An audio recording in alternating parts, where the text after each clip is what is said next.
Call the meeting to order. Do a roll call, Christie? Sure. Desart, Eckhoff, Here. Garcia, here, Krajewski, Here. Rutledge, Here. Tornatori. Here.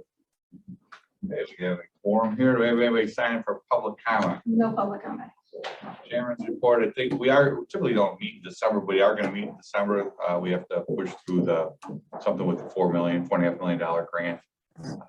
Good morning. I'm sorry. I had a call out this morning.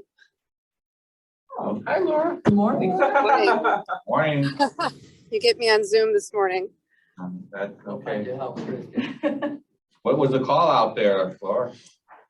We had a stray dog, but as I got called out, it got reunited with the owner, so I'm on my way in now.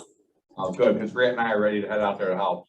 Yeah, Good thing you got Sheila called me over the weekend. She didn't know I was on call, and she was trying to catch a stray. Okay, perfect. Well, we'll move on to a motion for approval of our minutes from October 18th. Second. Any questions, comments, changes, additions? All in favor, say aye. Aye. Any opposed? Motion carries. Move on. If I can get the procurement request, motion for 2022-93 recommendation for approval of a renewal of our veterinary pharmaceutical and medical supplies contract. SOTUS. So moved. Second. Any questions or comments? All in favor, say aye. Aye. Opposed? Motion carries. Next, we can get a motion for our 2022-94 recommendation for approval of purchase order to the Pet Population Fund Program Partner State Illinois Pet Well Clinics provide no cost pay and neuter. So moved. Second. Questions, comments? How's that been going, Laura, as far as people using the full allocation? Yeah, no, we actually, Dr. Hannick and I had a meeting about it the other day to assess if we needed to look at a different reimbursement rate or what the participation in the program has looked like. And we have 14 hospitals, vet hospitals participating, which is a strong number. And we always ask them to re-up their commitment to participating each year. And we're about to do that now. So we're going to keep the rates the same. But Christy and I have been also talking about maybe a different process for them billing us so that we can get a little bit more consistent information about the services being provided. And Dr. Hannick and I thought, well, maybe we also try to survey the hospitals at that time too, just to get a feel for how the program's working for them. But with 14 hospitals, I feel like we're meeting the community's needs really well. Okay, great. Thank you. Okay, any other questions, comments? All in favor, say aye. Aye. Any opposed? That motion carries. Budget transfers. You know, motion budget transfer, recommendation approval or budget transfer animal services, total transfer $14,122. So moved. Second. Questions, comments on this one? All in favor, say aye. Aye. Opposed? Motion carries. We got a motion for our informational item that's placed on the file here. So moved. Second. Questions, comments, all in favor, say aye. Aye. Any opposed? Administrative update, Laura. Yeah, so we've just hired our part-time vet tech, which takes us up to fully staffed, which is really exciting. I don't have a start date for her yet, but we've taken in just under 1,800 animals so far this year. We've seen hundreds more too with just aftercare services or through the spay neuter program. You know, since inception, the vehicle has allowed us to prevent over 56,000 births of kittens in the community. So all these things outside of what we do in terms of sheltering animals, all the additional services with spay neuter are really having a big impact in the community. And we can't do that without partners like Feral Fixers, DuPage Animal Friends, who helps fund our vet for that program. And as you were just saying about the spay neuter program with the vouchers, like what Spay Illinois participates in, all of those vet partners in the community that help offer those low cost services that we reimburse them for. So we also ran a length of stay report, and I'm going to be running the numbers from the prior year, but we're seeing an average length of stay for all species of animals that are not reclaimed of about 30 days, which is a little longer than the industry standard and what we really want. So I think even though we haven't seen a significant increase in the amount of animals pre-COVID, what we are seeing is that those animals, I think, are just staying a little longer with us. So we have kittens that are still kind of with us. This late in the season is unusual. We're going to be hosting a completely fee waived kitten and cat adoption event this Saturday at the shelter to try to drum up some applications and get some cats into permanent homes.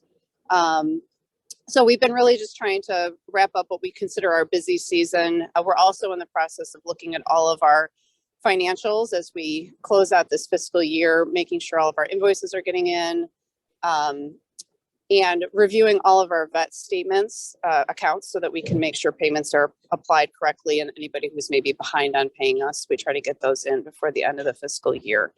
And then we've got those 2 new animal control officers that were recently hired. And so a lot of resources have been going into getting them trained. So far, they're doing great. They seem to be enjoying the job, and they've really hit the ground running. So Dr. Hannick and I spend a significant time right now working with the construction managers, the engineers, the architects on the new building. Our Monday meetings started off with like now we've creeped up to like 3 to 4 hour meetings at a time. So, really it's kind of been fun getting to the nitty gritty details of what kind of doors are going in and which needs key cards and pin pads. And it's pretty exciting. So we're very busy at the shelter, and appreciate all the support that you guys are giving us. Thank you. Great, thanks, Laura. How's our friend that was at our last meeting? Still fostering her? Yeah, so I went on vacation, and so we had to transfer him to a new foster. But actually, he's a great success story. So, he came in from Addison Police Department. Actually, once again, I happened to be on call, so the police officer just had him come to my house to take a look at him before he took him to the shelter. And he's been very sick since he's come in. He had a really bad case of lice, which Dr. Hannick has cleared up. But he had what we thought was just an upper respiratory infection that wouldn't go away. But while I was on vacation, the foster brought him in to see Dr. Hannick, and she removed a giant polyp from his sinus cavity, which was impacting not only his ability to breathe, but I guess he couldn't smell. And so he's been recovering from that now and isn't quite ready for adoption. But it's just another example of how, length of stay increases when we have animals that come in with medical conditions, and Dr. Hannick is always willing to go above and beyond to make sure they get the right care before they get placed. So, Are you still the foster? no, I now have 4 other kittens in my kitten room that are actually going up for adoption today. So my husband wouldn't let me keep that one, so I figured, okay, he shouldn't probably come back to my house because that will be. How about these 4? We'll start having some family conflict. Okay, perfect. Thank you, Laura. Yeah, no problem. Old business, Sheila. Thanks, Brian. So with these 2 new animal control officers, are you finally going to get off of the rotation of being the on-call person, Laura? Well, I was hopeful, but we have another officer that is having a baby in less than 2 months. So she's now on light duty. So I'm taking her spot. All right. Yeah, I don't mind it. It keeps me connected with what's happening with the officers, and it's 1 week a month. So not too bad. One other thing, Laura, back when we worked with the McCormick Foundation, got the grant money for the van. They were also talking about doing that program, maybe going into the low income housing area to help provide maybe no cost medical for animals. Has that been worked on or looked at, or are they still wanting to do something like that, or are we wanting to do something like that? Yeah, no, Dr. Hannick has talked about it many times. I think the challenge we have is finding the veterinary staff to actually execute on another program. We struggled just to find a veterinarian for the vehicle season for all the ferals. So, I think we need to see how that kind of pans out in the next year or 2. And I think going into this construction project, I don't know how much capacity we'll have for new programs, but my hope is that the veterinarian community kind of bulks up a little bit in terms of, relief vets that can do that high volume spay neuter. Even finding vet techs has been challenging. So I think that's kind of been put on pause right now until we can have a better staffing situation. Thank you. Any new business? I just Fine. had one business, Sure. a new business, but Laura, you brought up a great point about the kitten with lice.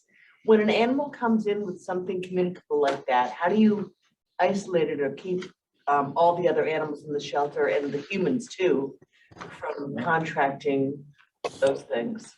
Yeah, so fortunately, when an animal does have a zoonotic disease that can transfer to other animals or even to other people, we do have a small isolation area in the building. But there are some things such as lice or ringworm that we've kind of changed our thought process and been educating fosters on how you can even continue fostering an animal with something that's being treated and limit the risk to your own pets and yourself. So fortunately with the lice situation, lice is very specific to different species. So the lice that like to live on cats don't like to live on people. So I had even though it seems kind of icky, I had no problem holding him and caring for him while he had the lice. Now ringworm is a little bit different story. So we educate fosters on how they can still keep animals out of the shelter by becoming a ringworm kitten foster, by making sure things are clean and keeping them isolated in a particular room, changing clothes out, changing bedding, washing, things like that. When we have an appropriate situation to still put them in foster, we do. Otherwise, we do isolate them at the shelter. And the new building will have a significantly better space for doing that too. Great, thank you. And we did get that thing for the medical surgery room, right? The hood for the bats that are euthanized. Yeah, so that'll be in the new plans. In their existing garage, we're putting a kind of a euthanasia room in the garage area, and the hood is in that space.